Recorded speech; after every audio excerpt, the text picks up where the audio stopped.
a key component in creating a culture of life is raising up healthy families. A recent gathering of more than 1,100 men in the American Midwest focused on forging strong men to help build stable families.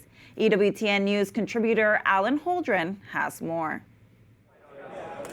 In Des Moines, Iowa, more than 1,100 men meet, iron on iron, sharpening each other, building a culture of life, one man and one family at a time. A Catholic ministry called Forge has brought them together.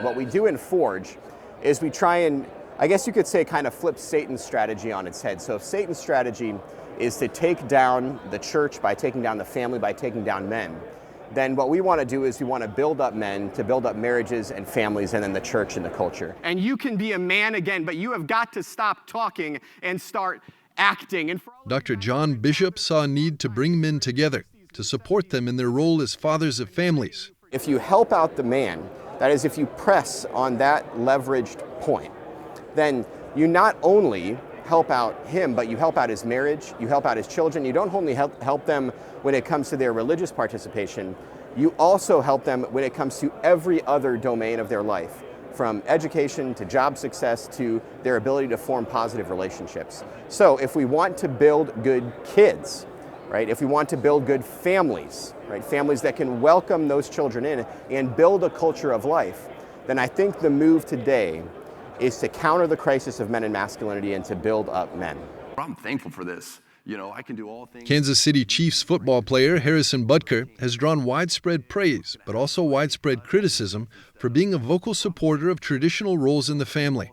He called on the men present to stand up and take on their God-given role as leaders.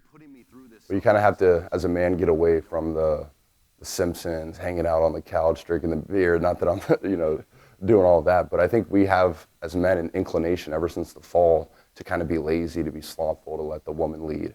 And I think that's something that's so prevalent in our society, and it's not easy for the man to say, you know what, I know this is countercultural, but I'm going to be the leader here. Forge forms and educates, they say, by seeking to bring a diverse and well-rounded set of minds to bear on difficult problems.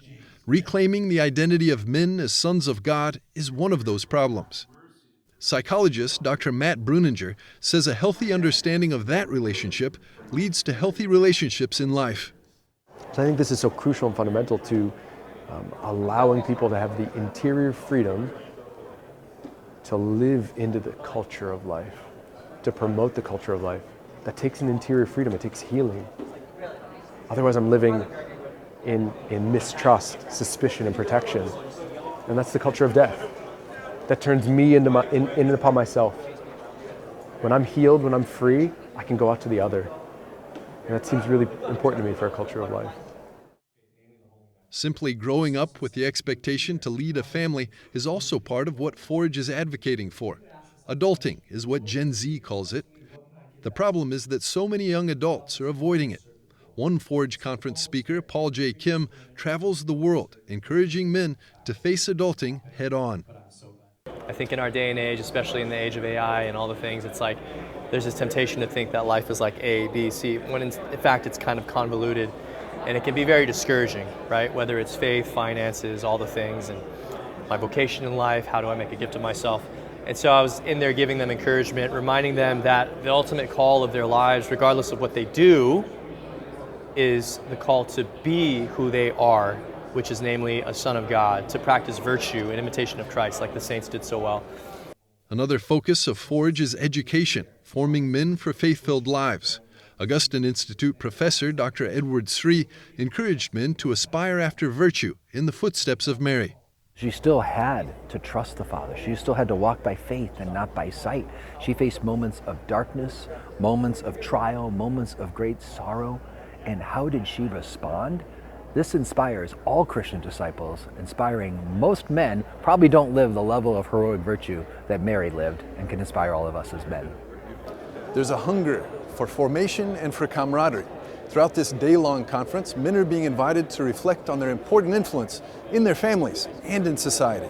Just different tips and techniques for, becoming a better and more holy Catholic man. I've really surrounded myself with good and faithful men. My dad's really great, all my friends are really great, but it's still really nice to get a perspective from so many people that have so many different experiences in life. Just got married and we're expecting our first, so there's like this new urgency or new zeal for like, man, I want to like be a virtuous father, I want to be like virtuous husband, I want to like follow Jesus, and yeah, God and my family do the same. To see this many men focused on Christ is wonderful. Apostolates like Forge are seeking to form what they call authentically masculine men for our times, who sharpen each other, living out the faith and fortifying their families, and in doing so, building a culture of life. In Des Moines, Iowa, Alan Holdren, EWTN Pro-Life Weekly.